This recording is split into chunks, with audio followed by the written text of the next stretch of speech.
Assalamualaikum warahmatullahi wabarakatuh. Jumpa kembali bersama saya Joko di West Progo Channel. Untuk cerita kali ini akan melanjutkan cerita Hancurnya Istana Iblis bagian ke-8. Sebelum ke cerita, jangan lupa subscribe channel ini dan nyalakan tanda notifikasi agar channel ini terus berkembang dan selalu update cerita dari saya. Bagi teman-teman yang ingin membaca langsung ceritanya, linknya di kolom deskripsi. Langsung saja kita dengarkan ceritanya. Dito terdiam. Tumpukan kertas yang sedari tadi ditekuninya didiamkan menumpuk, tidak beraturan di atas permukaan meja. Di luar, Guntur menggelegar tiba-tiba. Mia bergidik dengan mata nyalang. Ia memandang jendela kamar tidur, tertutup tirai, namun ventilasinya memperlihatkan cuaca yang hitam kelam dan sesekali mendadak putih menyilaukan manakala petir sambar menyambar. Lewat tengah malam, hujan turun deras, topan seakan mengguncang rumah. Sudahlah, mari kita tidur, Mia. Aku harus menemui pimpinan redaksi pagi-pagi benar, sehingga aku bisa pulang lebih awal. Bukankah kau ingin kita mulai penyelidikan ini? Tanpa menunggu persetujuan Mia, pemuda itu segera beranjak setelah sebelumnya merapikan lembaran kertas yang berceceran di atas meja. Tidak lama kemudian, ia sudah meringkuk dan terdengar dengkurannya yang seperti bersaing dengan suara deru hujan di luar rumah. Mata Mia tidak mau terpancing. Mia gemetar ketika mendengar curah hujan yang bagai air bah menyapu atap rumah. Jendela kaca semakin mau pecah oleh hembasan angin topan. Kemudian Guntur menggelegar lagi. Kerasnya luar biasa, sampai ranjang yang ia tiduri seolah terangkat dari lantai. Gempa. Mia setengah berteriak, tersandung di ranjang. Dito tetap saja terlelap. Pelan-pelan ia bangkit dari tempat tidur. Guntur sudah berhenti. Hanya kilat yang sekali masih menyambar, disertai tiupan angin topan dan hujan badai yang seolah tidak mau berhenti. Malah semakin keras saja. Tirai jendela ia singkapkan, namun hanya kegelapan. Lalu bayangan samar-samar dari rumah tetangga. Kalau tidak salah, rumah Pak Jumadi. Menurut cerita Bu Endah, dulunya bekas petani yang kini melonjak jadi penasehat di salah satu departemen pemerintahan. Banyak memiliki bintang jasa dan untuk itu terpaksa sering meninggalkan rumah dan istrinya yang sudah tua renta. Kemudian istrinya pindah ke rumah salah seorang anaknya yang ada di kota. Namun rumah itu tetap mereka tempati pada waktu tertentu. Sering kosong, seperti malam ini. Tidak ada cahaya apa-apa di dalam rumah tetangga itu. Tanpa ada kehidupan. Mia beranjak ke ruang depan. Lantai tidak bergeming sedikit pun. Memang tidak ada gempa. Mungkin karena terlalu kesepian seorang diri. Ia merasa hujan kecil sebagai hujan badai. Tahu-tahu Mia telah menyingkap tirai jendela depan pavilion. Kegelapan yang sama, butir-butir hujan yang sama, dengan suara angin bersiup, sayup-sayup sampai ke telinga. Pepohonan digoyang-goyang bagian daunnya yang rimbun, tetapi batang-batangnya tetap utuh. Tidak tergoyahkan. Tidak ada apa-apa lagi selain bayangan pepohonan. Mia baru saja akan menutup tirai dan bermaksud untuk tidur ketika petir menyambar di tengah kepekatan malam yang gelap gulita. Mia terkejut bukan main. Ia pegangi tirai kuat-kuat sehingga kaca jendela tetap telanjang di depan matanya. Sambaran kilat yang kedua kali tidak mengejutkan, namun menakjubkan. Kilat itu bersinar cukup lama Cukup pula bagi Mia untuk melihat segala-galanya dengan cukup jelas. Tanaman bunga yang setengah rebah di pekarangan, pepohonan yang tegak dengan tangguh dan kokoh, lapangan rumput, jalan setapak yang mendaki, lalu tumpukan-tumpukan batu besar di bibir bukit. Altar tampak menyala. Bukan menyala, melainkan terang benderang dalam jilatan lidah petir. Dan di belakang altar, di tonjolan batu yang paling tinggi, sosok tubuh yang sudah pernah ia lihat muncul sekilas. Tinggi, kekar dan hitam, dengan lehernya yang kuntung tampak masih meneteskan darah segar. Di tangan kanan makhluk itu tampak mengempit sebuah kepala. Mia melihat sepasang mata yang besar merah menyala. Nyala yang kemudian lenyap bersama hilangnya petir. Lalu perlahan-lahan hujan pun turut mereda. Tergetar Mia karena perubahan suasana yang mendadak itu. Suara riuh rendah di luar rumah lenyap begitu saja. Tinggal sepi yang menganga, seperti ada roh-roh jahat tertegun dalam kegelapan.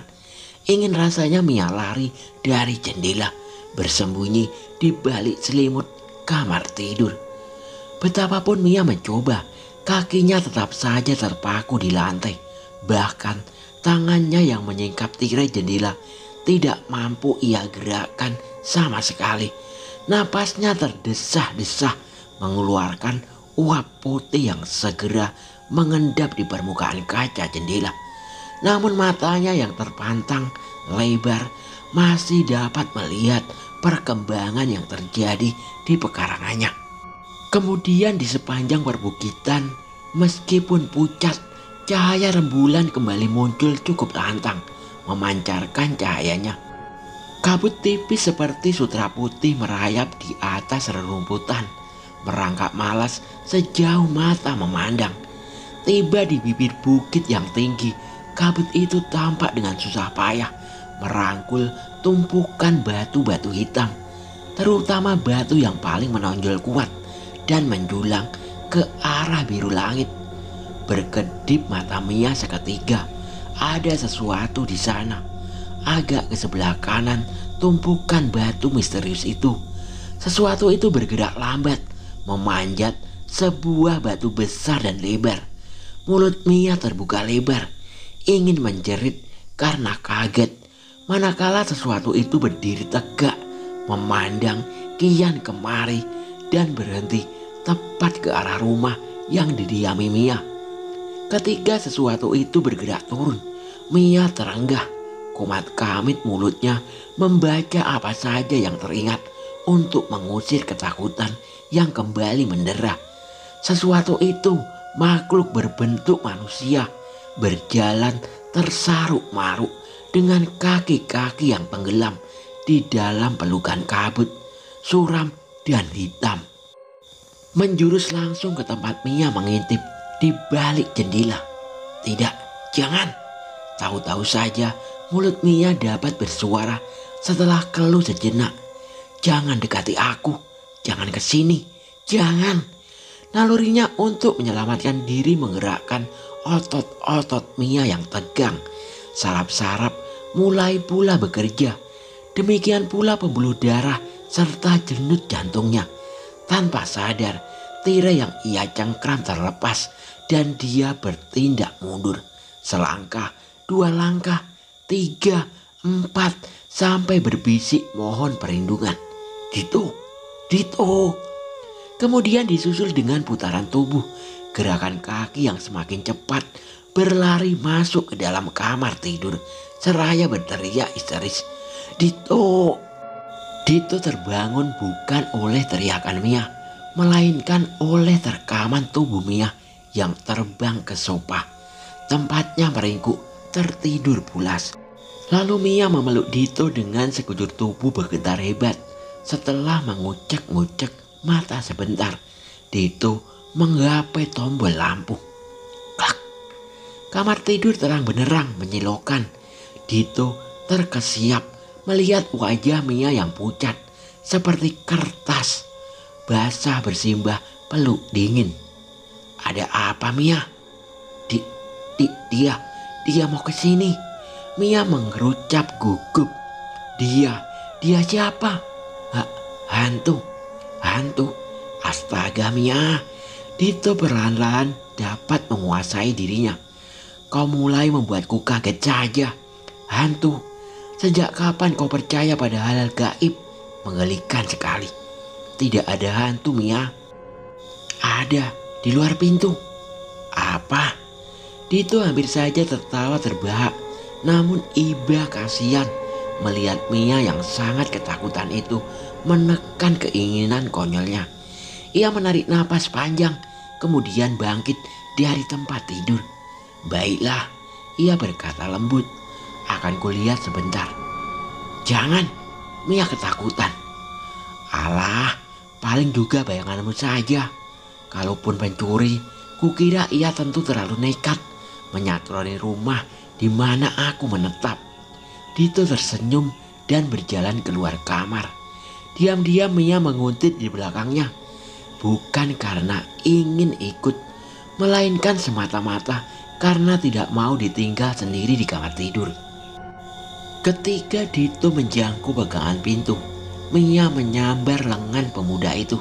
Dito sempat kaget sendiri, hampir marah. Namun naluri ingin melindungi menekan kemarahannya jauh ke sanubari.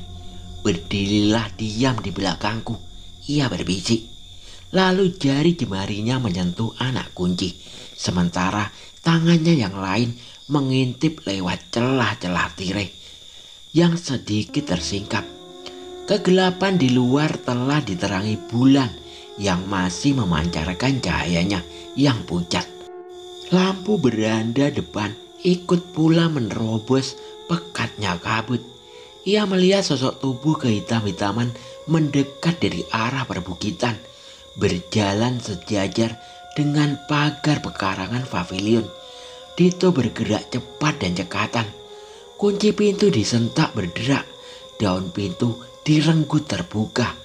Dengan satu kali lompatan, ia telah berdiri di beranda seraya berseru lantang. "Berhenti! Siapa kau?" Terdengar seruan kaget. Lantas sosok tubuh hitam itu berhenti, hanya selangkah dari pintu pagar. Di belakang Dito, Mia bergidik.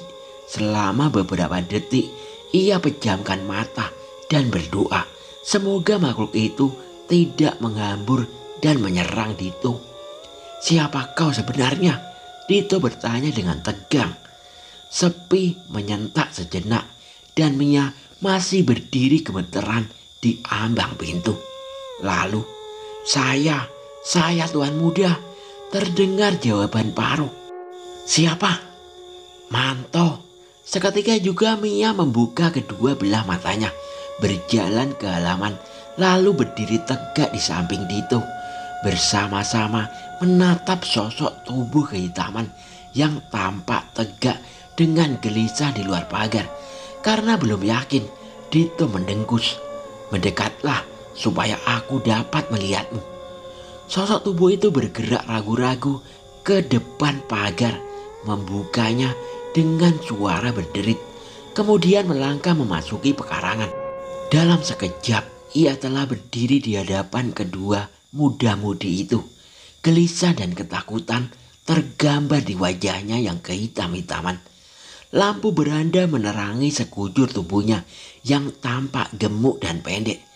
Ia tidak saja berkulit hitam, tetapi juga berpakaian warna gelap. Pantaslah penampilannya menakutkan ketika muncul dari balik kabut. Namun, meski telah mengenali laki-laki gemuk pendek itu sebagai pelayan, sekaligus sopir pribadi Parlin, si ketua RT di perkampungan itu, Mia belum puas yang menuntut untuk membuka mulut dan bertanya, "Apa yang kau lakukan di luar?" "Saya baru saja pulang mengantar Tuan Parlin menengok pabriknya," jawab orang itu. "Mengapa larut malam begini kau masih berkeliaran di luar?" "Oh, itu saya pulang sore, Tuan Muda. Lantas Tuan Parlin menyuruh saya untuk servis mobil. Tapi mendadak hujan turun begitu saja. Derasnya bukan main, kata Manto sembari menerapkan sarung pelekat yang terbelit di lehernya. Dan siannya lagi-lagi mobil tiba-tiba mogok di tengah jalan. Sudah coba saya perbaiki agar bisa jalan lagi. Ternyata upaya saya sia-sia. Mobil itu tetap saja tidak mau berjalan. Lantas saya berteduh di tengah jalan. Ada ceruk yang lebar dan hangat. Hampir saja saya ketiduran.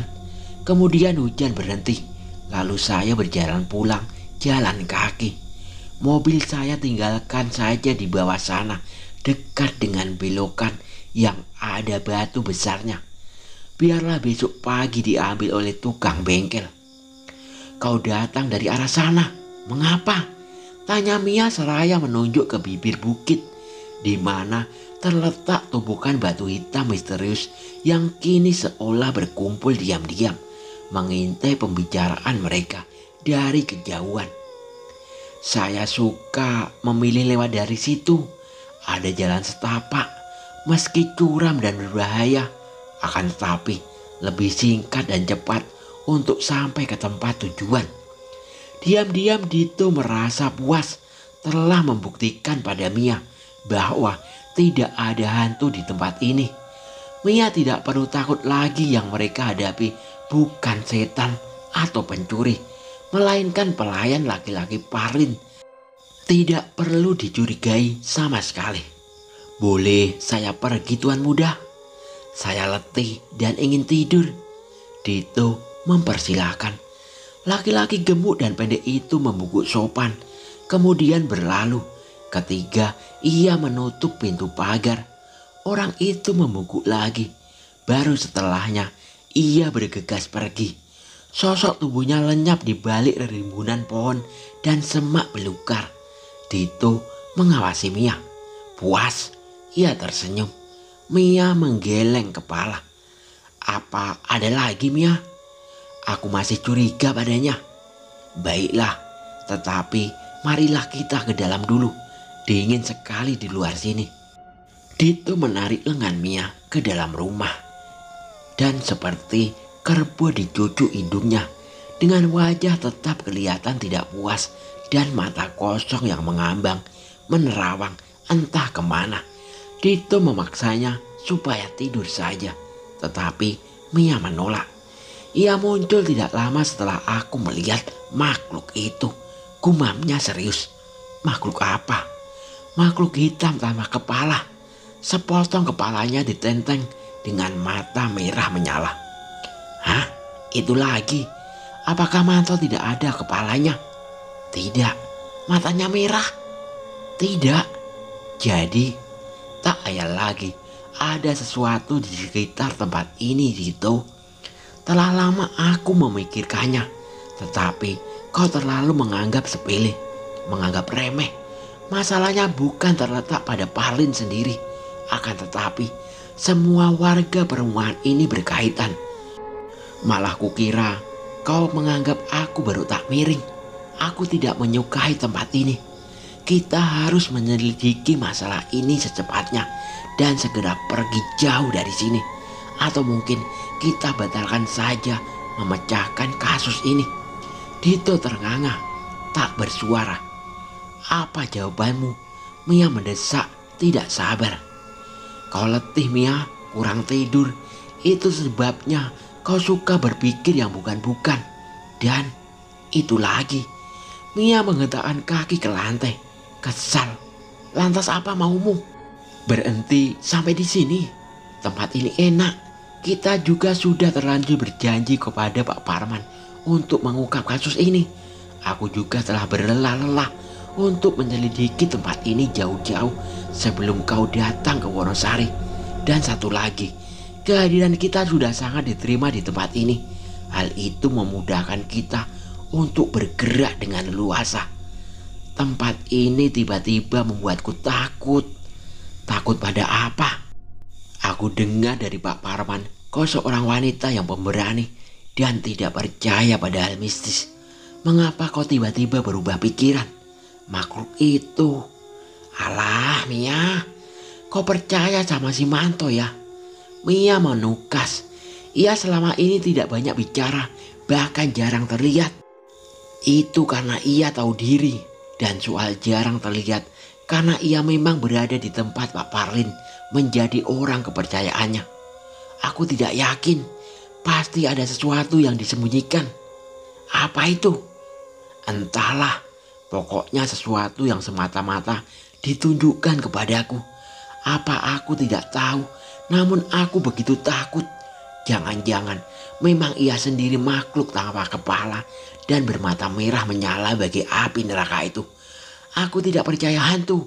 Benar, oleh karena itu apa yang kulihat muncul mengerikan ditonjolkan.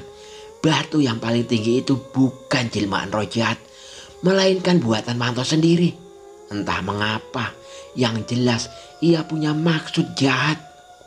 Mia, kau terlalu menaruh curiga. Dan Dito berpikir sebentar.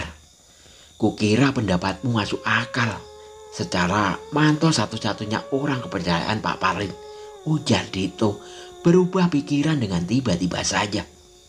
Mia yang sedang terguncang perasaan tidak menyadari perubahan yang terjadi begitu cepat.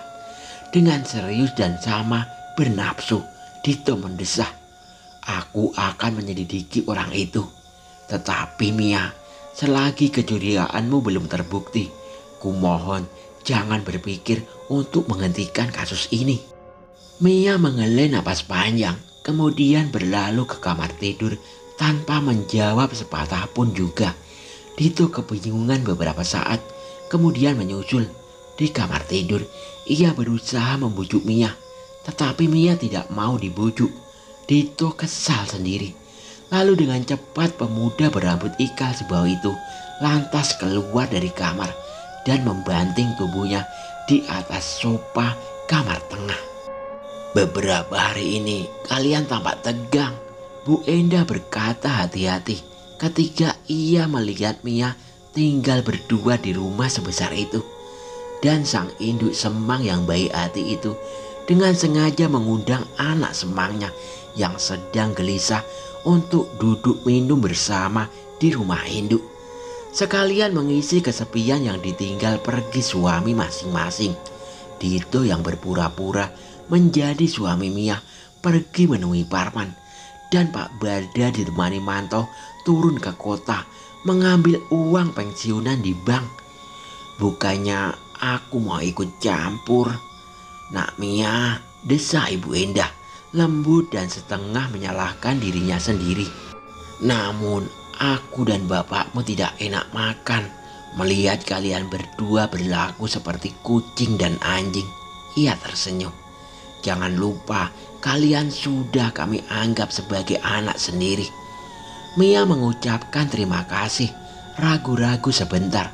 Apakah ia harus membuka rahasia bahwa sebenarnya ia dan Dito bukan sepasang suami istri kepada perempuan tua yang baik hati itu? Sambil mengawasi jari jemari Bu Endah yang dengan terampil menggerakkan jarum pada kaos kaki yang ia rajut, ia kemudian bergumam, hanya soal sepele saja Bu. Boleh aku tahu? Tak usahlah kalau kau enggan. Bu Endah tersenyum.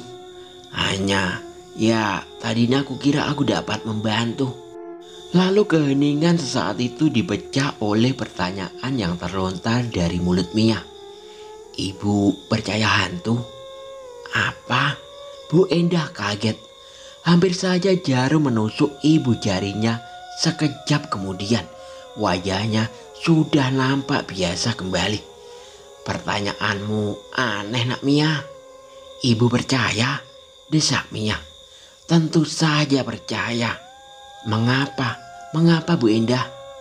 Karena selain makhluk nyata di dunia ini juga dipenuhi oleh hal-hal gaib dan tidak masuk di akal nalar.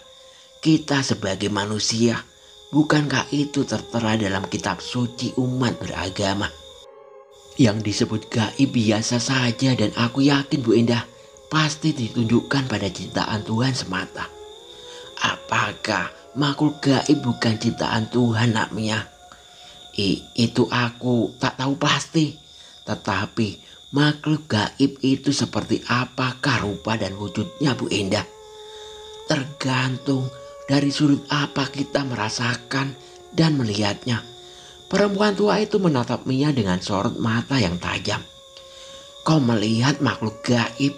Itukah yang kau maksudkan, Mia? Iya, Bu. Astaga, di mana? Mia menyebutkan tempatnya, kemudian menceritakan sesuatu serta bagaimana rupa makhluk yang pernah ia lihat. Bu Endah mendengarkan dengan takut, dengan sesekali mengucap sesuatu yang samar-samar, sesekali gelengan kepala. Kemudian dia mengatakan, setan itu dia, sang penguasa. Ia mengucapkannya begitu samar sehingga Mia tidak mendengar, hanya bercuriga ketika melihat wajah Bu Endah berubah kemerah-merahan serta matanya kelihatan berkilat-kilat penuh semangat. Ibu merasakan sesuatu, desah Mia ingin tahu. Oh, hanya kegembiraan. Mengenai ceritamu. Ceritamu itu membuktikan kebenaran yang telah disebut dalam kitab suci tentang adanya penguasa di muka bumi. Jangan bertanya apa-apa dulu. Aku juga sama bodohnya seperti kau dalam soal begituan. Namun aku percaya sesuatu akan lahir di dekat kita. Dan sesuatu itu diberi pertanda lewat apa yang kau lihat. Makhluk jahat itu? Mia terkejut. Siapa yang mengatakan yang kau lihat itu makhluk jahat, anakku? Tidak, aku pernah diganggunya. Tidak, jadi ia baik. Selama ia tidak mengganggu, ia tidak jahat, Bu Endah berkata. Melihat perempuan muda usia itu kebingungan, ia mengalihkan percakapan pada hal lain. Oh ya, sambil lalu aku ingin bertanya padamu, Nak Mia. Apakah kau mencurigai si Manto? Bu, Mia terpojok. Tidak usah cemas, ia hanya pelayan setia Pak Parlin. Hanya saja belakangan ini Pak Parlin jarang turun untuk mengontrol pabrik kayu lapisnya, sehingga Manto diperbantukan di sini. Terkadang juga membantu tetangga yang lain yang membutuhkan, misalnya membuat kandang ayam, memperbaiki gendang yang bocor, mengecat tembok, dan lain-lain. Memang belakangan ini Manto jarang terlihat di pemukiman. Kukira ia memperoleh seorang majikan yang baru, akan tetapi tidak memberitahu. Ia memang suka berlaku aneh, tapi tanpa kepala dan menenteng kepalanya sendiri dengan mata merah menyala. Kedengarannya menggelikan. Apa saja yang aneh dari kelakuannya, Bu? Mia memotong cerita Bu Endah dengan cepat. Itu juga tidak jelas benar. Di dekatku atau perilakunya dengan tetangga lain, ia biasa-biasa saja. Hanya saja kalau ia sudah jauh dari rumah ini, ia sering berkumpul dengan orang-orang kampung yang tak jauh dari lembah. Kudengar ia sering berbuat aneh. Aneh macam apa? Aku sendiri tidak jelas. Tetapi setelah mendengar kisahmu yang menakutkan itu, aku kira aku dan bapakmu harus waspada. Kaos kaki itu selesai dirajut Bu Endah, lalu diletakkan di keranjang, di mana hasil rajutannya yang lain telah bertumpuk-tumpuk. Ia sengaja arahkan perhatian Mia pada keranjang itu, sekedar untuk mengalihkan bahan pembicaraan dengan halus. 8 setel kaos kaki dan kaos tangan cukuplah, Nak Mia. Untuk apa, Bu? Mia bertanya penuh keheranan. Setahu dia di pemukiman itu tidak ada satupun tetangga yang memiliki bayi ataupun anak kecil. Astaga, sebentar lagi kau akan mengandung. Dan ini aku buatkan sebagai kado untuk calon cucuku itu. Bu Enda pura-pura tersinggung. Untuk anakku, aku akan mengandung. Mia terkejut, hampir saja ia terlonjak dari kursi yang ia duduki. Telah lama ia diperhatikan kesibukan induk semangnya merajut. Namun tak pernah ia duga hasil rajutan itu untuk anaknya. Anak yang tidak mungkin terlahir karena ia dan Dito sebenarnya hanya sekedar sandiwara. Lantas dengan cepat Mia menutupi keterkejutannya. Aduh Bu, aku sangat berterima kasih. Ia memegang tangan perempuan itu dengan perasaan terharu. Mia tiba-tiba melepaskan pegangan tangannya. Bu Endah, bau apa ini? Sepertinya dari dapur. Biar kulihat Bu. Mia bangkit dan bergegas pergi ke dapur. Ah, rupanya Bu Endah menjerang air dan lupa mematikan kompor. Air di ceret telah habis kering dan dasar ceret hangus mengering. Tinggal warna kehitam-hitaman yang mengepulkan asap berbau sangit. Menggunakan selelap, Mia mengangkat ceret dan meletakkannya di atas meja perabotan yang permukaannya terbuat dari porselin. Waktu memadamkan kompor, perhatiannya tertuju pada bahan-bahan masak di dekatnya. Ada setengah periuk susu, rempah-rempah, kemudian setumpuk gumpalan darah ayam di atas sebuah piring. Rempah-rempah itu baunya bukan main menyengat hidung, sehingga kepalanya agak pening. Ditambah sebagian gumpalan darah itu belum kering benar, sehingga tampak masih kental meleleh di tengah-tengah piring. Gumpalan darah merah kehitaman itu membuat perutnya seperti diaduk-aduk. Ia lari ke kamar mandi dan di sana isi perutnya bagi diperas. Keluarlah semua muntahnya. Keluar dari kamar mandi, perasaan Mia lebih enak. Ia berpaling ke arah lain sewaktu melewati dapur. Matanya menangkap sesuatu yang aneh lewat sebuah pintu gudang yang agak terbuka. Sekejap ia terkejut dan menduga ada banyak wajah-wajah mengerikan mengintai dari dalam kegelapan gudang.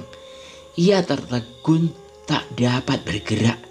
Sepasang matanya melotot. Mia terpaku di tempatnya berdiri, menunggu dengan jantung berdebar. Jika saja wajah-wajah mengerikan itu muncul dan menyerangnya. Namun saat demi saat berlalu tanpa terjadi apa-apa. Tidak ada suara apapun dari gudang. Tidak ada gerakan. Dan ketiga, mata Mia terbiasa dengan kegelapan yang temeram di bagian dalam gudang. Lewat pintu dari tempatnya berdiri, ia melihat apa yang disangka-sangkakan wajah mengerikan. Ternyata hanya topeng-topeng belaka dengan cat warna-warni yang simpang siur, sehingga tampak terlihat mengerikan. Topeng-topeng itu banyak sekali, jumlahnya bergantungan pada paku di tiap tembok. Ceretku, ceretku, pasti hangus. Apa yang kau kerjakan di situ nak Mia? Tiba-tiba saja Bu Endah telah berdiri di pintu masuk ruang tengah memperhatikan Mia. Mata perempuan itu berkeliat ganjil sekejap. Lalu ia berjalan mendekati Mia. Kau tentu terkejut melihat benda-benda busuk itu. Ia berkata lunak seraya menutupkan pintu gudang dengan cepat. Mia menarik napas lalu mengurut dada sehingga paru-parunya terasa lapang kembali. Mengapa banyak sekali topeng-topeng mengerikan itu, Bu? Untuk apa topeng sebanyak itu? Tanya Mia setengah berbisik. Mana aku tahu, rungkut Bu Endah gusar. Itu pekerjaan si Manto beberapa waktu yang lalu. Ia sengaja dititipkan di gudang itu. Katanya untuk dijual kalau turun ke kota. Tetapi nyatanya ditumpuk saja mengotori gudang. Bu Endah kelihatan sangat gusar.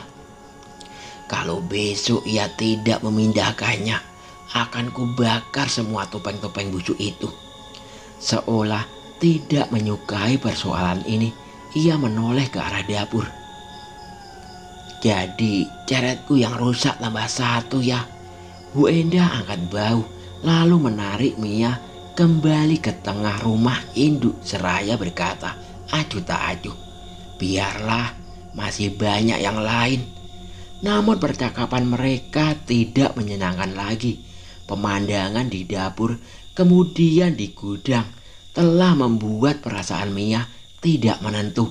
Terutama topeng-topeng itu mengingatkan pada sesuatu. Apakah ia pernah melihat topeng-topeng sejenis di pasar, di toko, atau di sekitar tempat ini? Topeng yang bergerak-gerak, tetapi di mana, kapan, bagaimana? Mia mengingat-ingat setengah mati, namun sia-sia. Ingatannya seperti tertutup kabut tebal. Akhirnya Mia minta undur diri dan masuk ke pavilion. Bu Endah tak dapat menahannya. Perempuan tua itu melepas ia pergi lewat pintu penghubung. Begitu Mia tidak tampak, Bu Endah langsung bersungut-sungut sendiri. Celaka, celaka, apa yang harus kuperbuat? Dan ia meraju dengan gugup. Akibatnya jari telunjuknya tertusuk jarum. Ia tidak kaget atau kesakitan. Ia biarkan bekas tusukan jarum itu mengeluarkan butir-butir darah. Setelah darah itu hampir menetes, ia bergumam dengan suara yang serak. Parlin, Parlin. Oke, sampai di sini dulu cerita dari saya. Nantikan kelanjutannya. Wassalamualaikum warahmatullahi wabarakatuh.